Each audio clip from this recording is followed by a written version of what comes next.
Iloilo City Mayor Jerry Treñas has criticized presidential spokesperson Harry Roque for blaming Ilonggo's supposed lack of discipline for the spike in COVID-19 cases in their area. Treñas slammed Roque in the interview of Sa Totoo Lang in One News.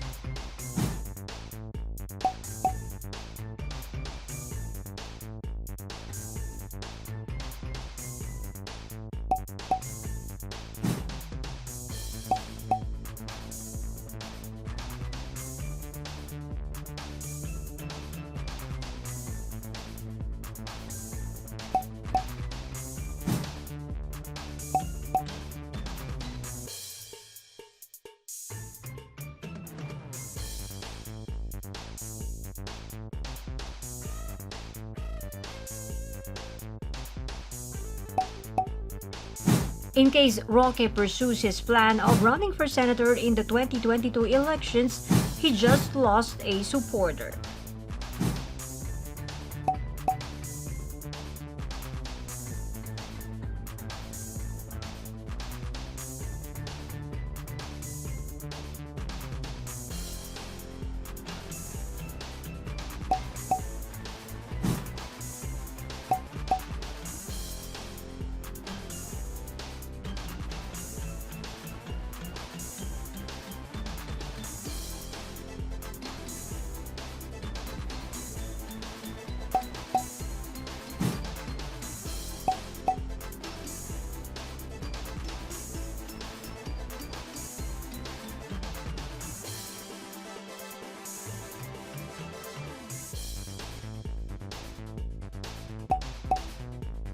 Treñas said he had planned on helping Roque, but events made him ambivalent about the whole situation.